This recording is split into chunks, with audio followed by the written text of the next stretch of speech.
Bienvenue dans la troisième séance de physique-chimie sur Prépare-toi. Aujourd'hui, on va s'intéresser principalement à la résolution de problèmes. La semaine dernière, je vous avais demandé de regarder un petit problème qui concernait deux trains. On va commencer par s'intéresser à ça en début de séance et ensuite je vous donnerai une deuxième résolution de problème qui sera à traiter pour la semaine prochaine.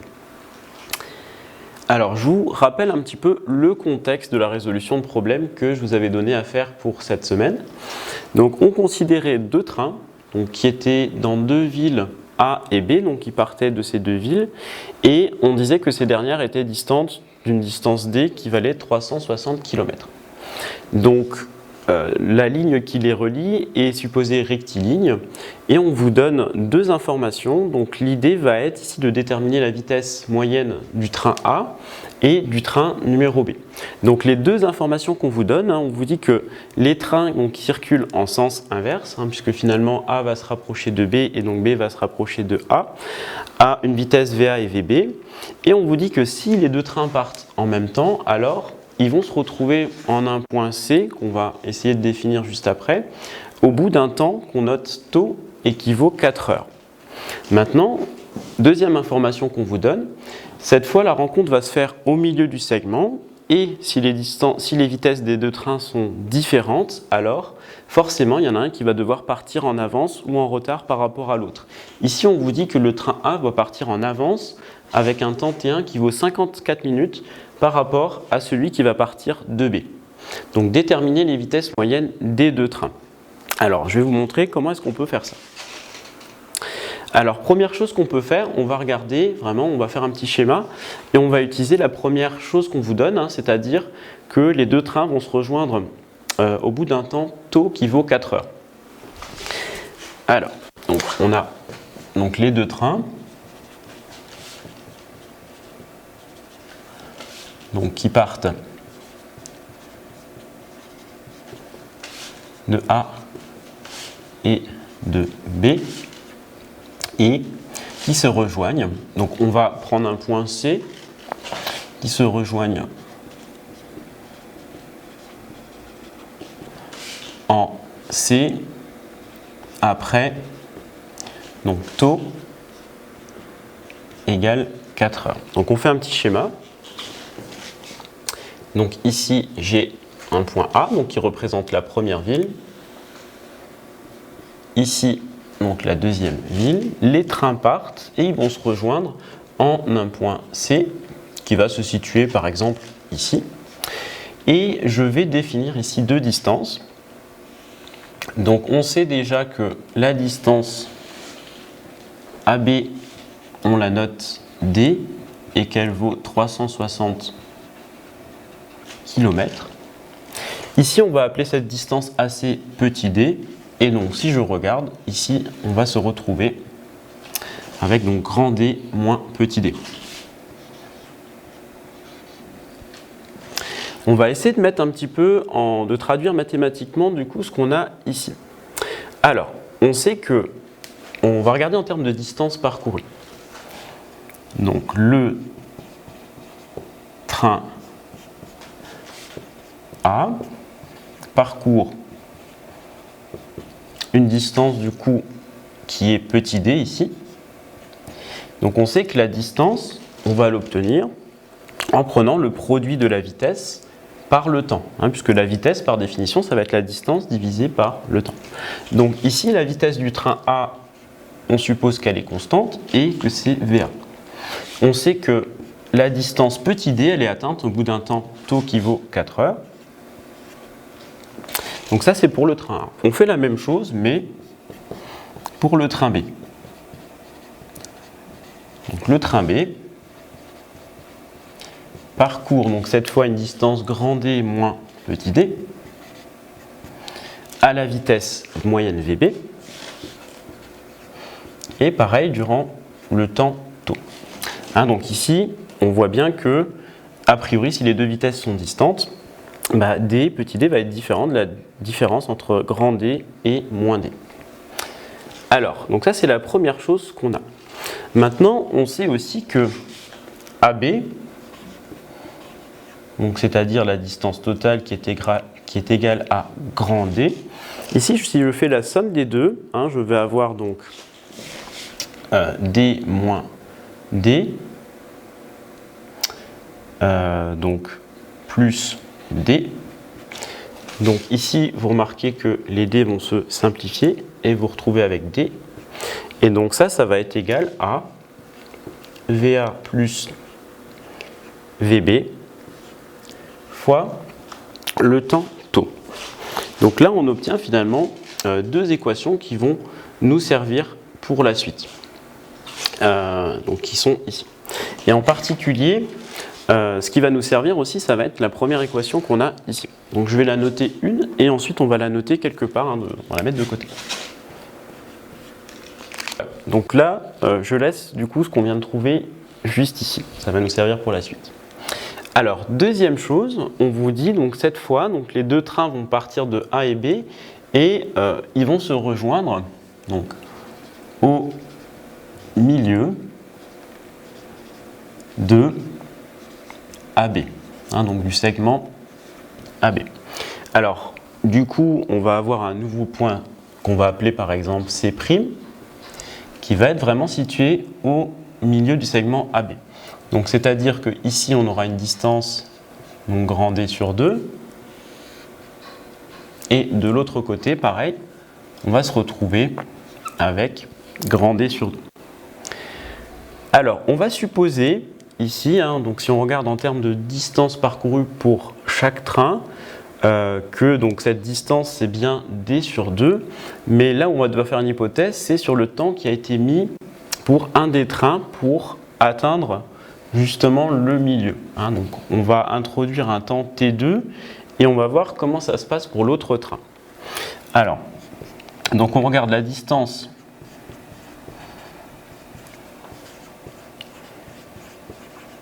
parcourue par le train A.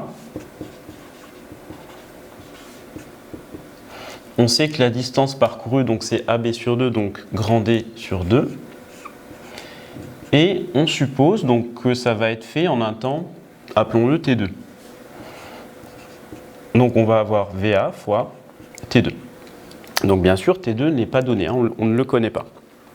Maintenant, regardons la distance parcourue par le deuxième train.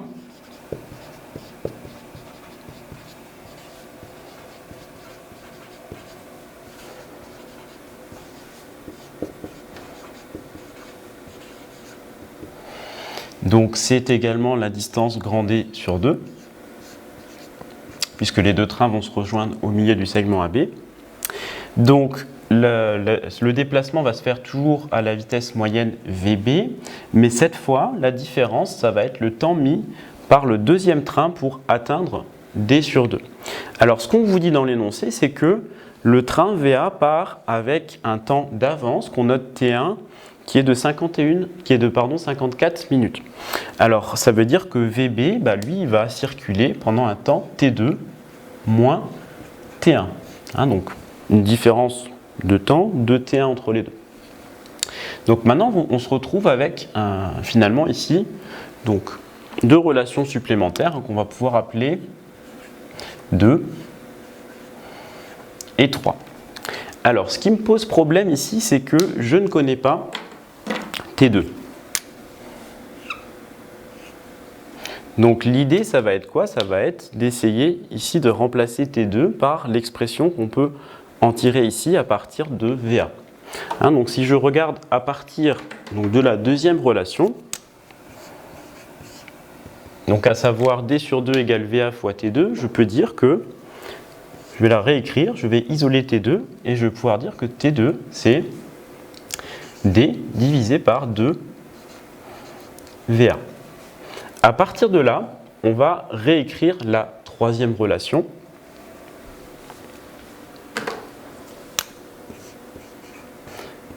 En remplaçant T2 par son expression qu'on vient de trouver en fonction de VA. Donc on va se retrouver avec D sur 2 égale VB fois, donc ici j'ai grand D, sur 2 fois VA moins T1. Hein, je vous rappelle que T1, on le connaît. Donc maintenant, on va essayer d'avancer un petit peu là-dessus. Je viens de reprendre donc, ce qu'on avait trouvé juste avant. Alors, ici, ce qu'on va faire déjà, c'est qu'on va essayer de mettre tout au même dénominateur, pour essayer d'arranger un petit peu ça. Et dans un second temps, on va essayer d'éliminer VA, puisque VA, on va pouvoir l'exprimer ici en fonction de VB, et donc de grand D et taux, qui sont des valeurs que l'on connaît. Alors, donc je mets tout ça au même dénominateur, donc on a VB fois donc D moins T1 fois 2 fois VA, le tout divisé par 2 fois VA. Et à partir de là, je vais utiliser l'expression de VA. Donc j'arrange un petit peu pour isoler VA. Et j'obtiens VA égale donc grand D sur taux moins VB. Je vais prendre ce que j'ai obtenu ici et je vais remplacer VA dans l'expression 3. Donc 3 devient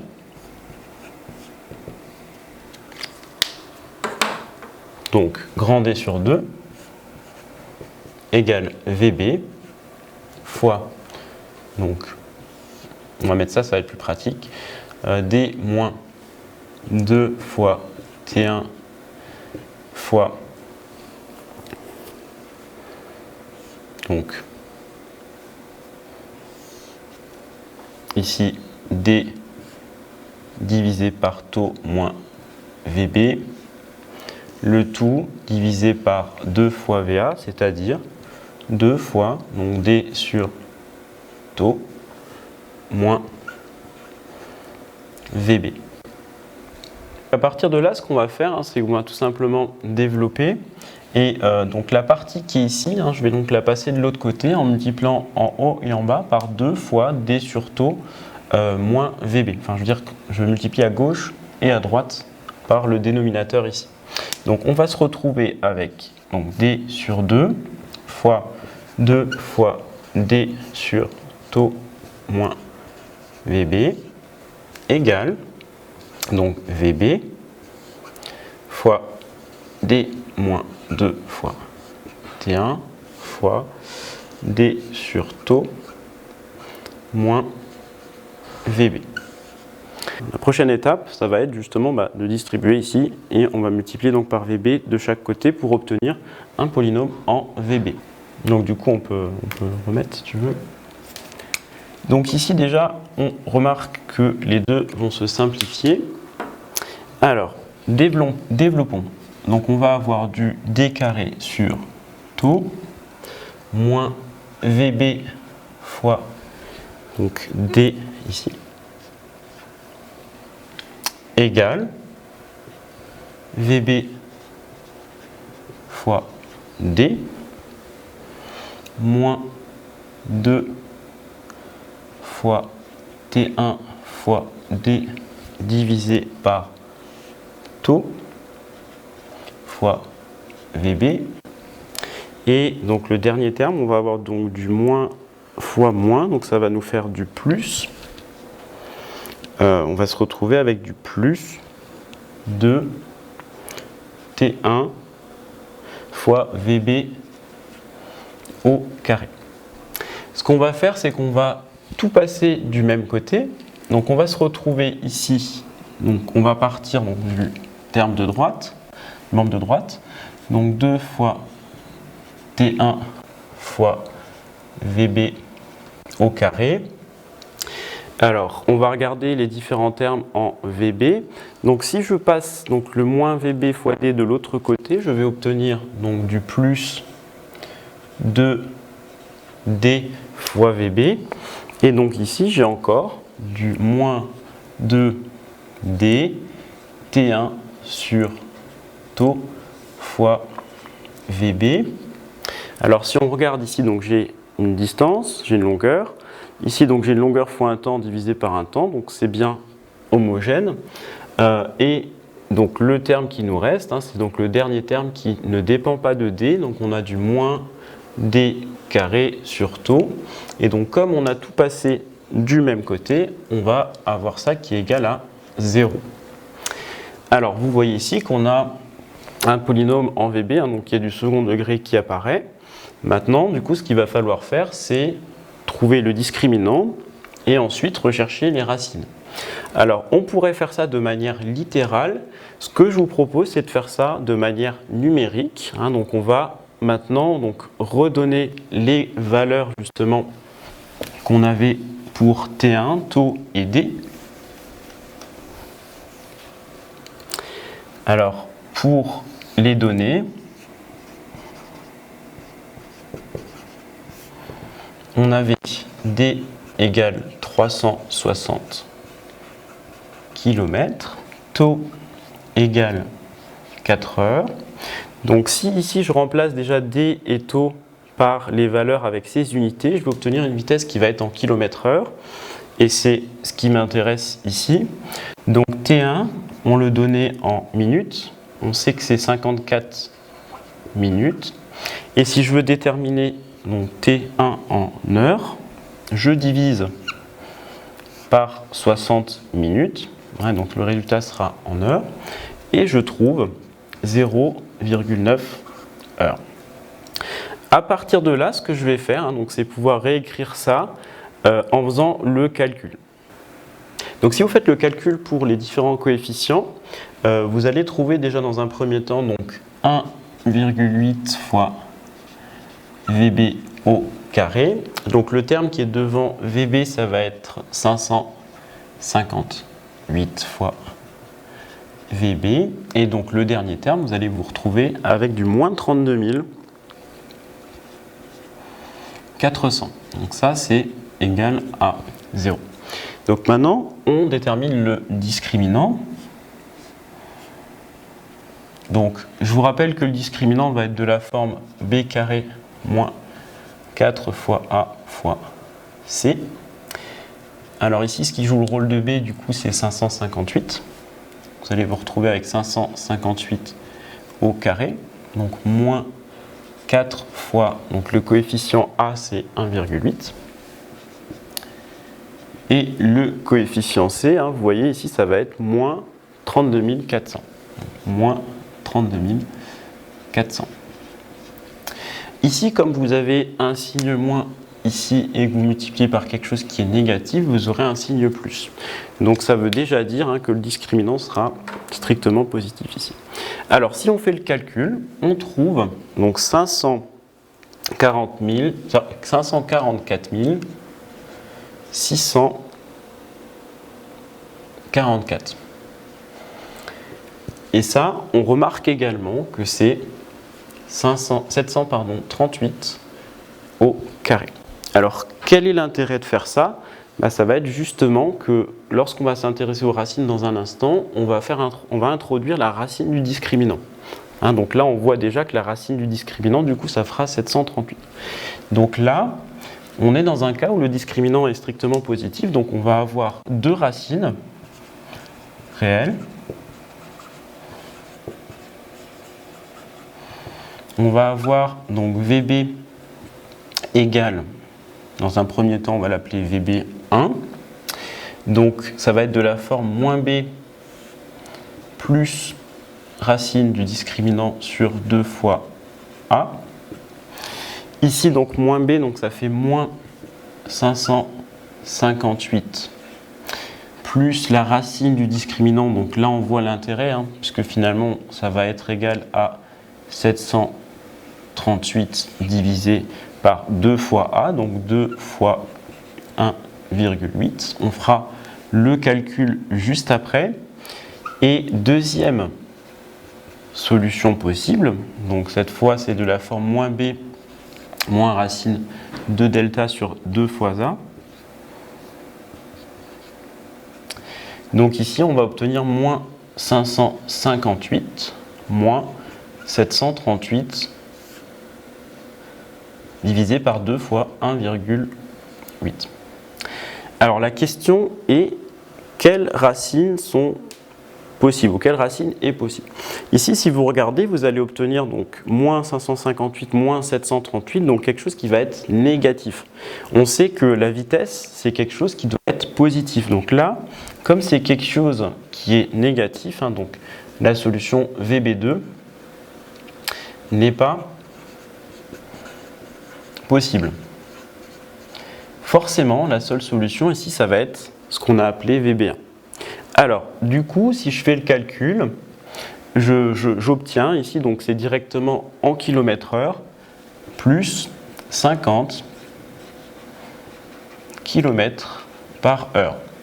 J'en déduis que la vitesse VB sera de 50 km/h. Maintenant, il nous reste à déterminer VA. On a trouvé VB égale 50 km/h.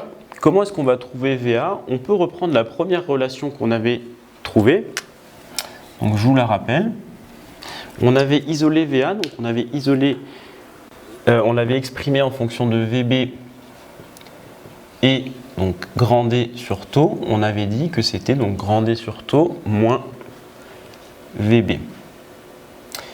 Ici, donc grand D, c'était 360 km, donc divisé par taux, 4 heures, donc moins 50. Et ici, c'était des kilomètres heure. Hein, donc déjà, on voit que d'un point de vue dimensionnel, c'est bon. On va bien avoir ici une longueur divisée par un temps. Hein, et on va obtenir ici, donc d'après les unités, des kilomètres heure, comme ce que vous avez ici. Hein, donc ça semble correct. Alors, du coup, 360 divisé par 4, ça fait 90. Donc 90 km/h moins 50 km/h. Et on obtient 40 km/h.